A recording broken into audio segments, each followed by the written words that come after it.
The Supreme Court ruled that the legal definition of women should be based on biological sex here in the UK.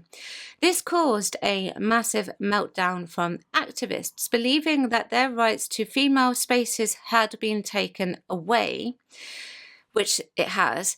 They took to Parliament Square to show their disapproval in a mass protest, which they are perfectly entitled to do. It is within their right to do so.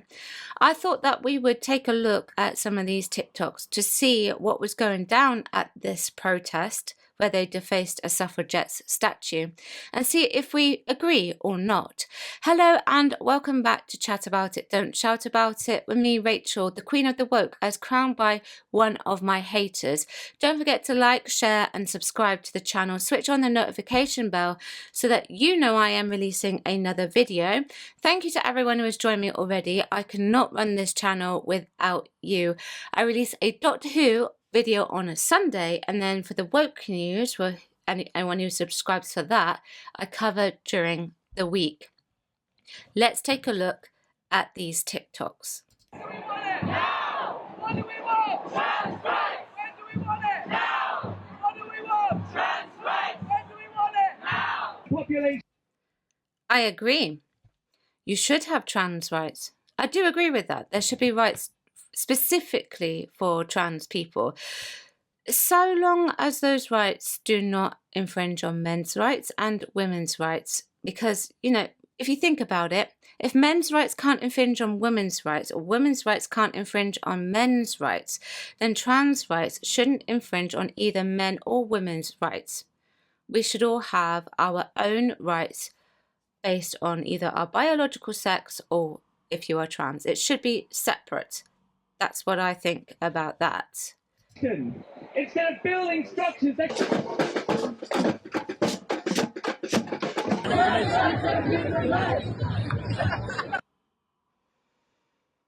I find that trans rights are human rights a very strange line, because you have to, in order to say that, acknowledge that you have access to marriage, legal representation, healthcare, and all of that. However, biological sex rights are outlined additionally to human rights.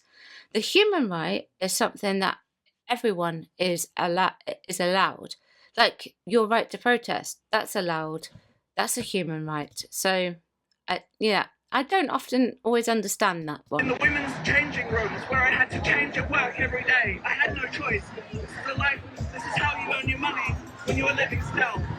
And a man came in and he attacked me in the toilets, and he only stopped attacking me when I started crying, and he said, well, you must be a woman. It's just sexism all the way through. I've survived all this. I shouldn't have had to. None of us should have to. The Supreme Court ruling creates a precarity for trans life. It does not force people to treat us harmfully, but it does give many institutions and businesses permission to create the conditions where we will be treated harmfully. And it is no longer their responsibility to protect us in spaces where we find safety. The British Transport Police's absolutely disgusting decision in the light of the Supreme Court ruling shows us exactly where the police stand on this. I survived.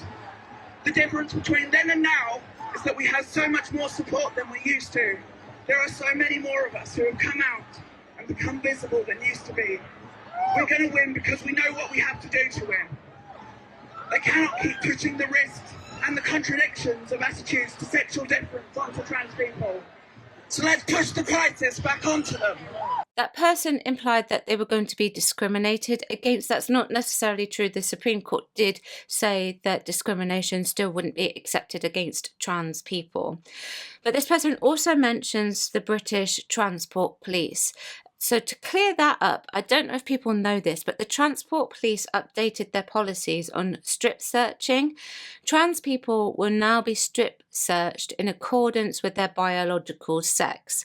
Now, this makes sense to me anyway, but what this person is saying about being harmed, then, you know, that can't happen. That still won't be allowed to happen. You shouldn't be harmed from that. And if you do get harmed, then you have the right to press charges in that situation. The law still protects you in that respect. A police officer shouldn't take advantage of their power just because they're doing a strip search on you because you match their biological sex. Okay, that shouldn't happen. So that's, I think, was a little bit of fear-mongering going on there. You will not erase us. This week, the Supreme Court ruled against us, and the Labour Party backed them. And that betrayal will not be forgotten, because they promised dignity and we believed them. They said they'd reform the GRA and we trusted them. And now when we needed them most, they turned their backs on us. We do not stand still. We marched. Because this fight isn't over, it is just the beginning. It is possible for the judgment made by the Supreme Court to be overturned by the government. However, it is my understanding from what I have researched that they probably won't, as it is a very rare occurrence, and from my understanding, it can create issues within the Constitution. So this law will be passed. It will happen. And I agree that it should. Whilst I understand people's concern where women look more masculine and women with PCS, so it may cause problems for them, I think it is within our rights and those women's rights as well to have our spaces upheld and our access to those reserved specifically for us. I acknowledge that trans people exist. I have done that in my previous trans videos. And I think that the government's next step with regards to trans rights is look at creating spaces for those. That's what I think. Let me know what you think. Chat about it, don't shout about it. Thanks for watching, and I will see you tomorrow at 4 p.m. Bye bye.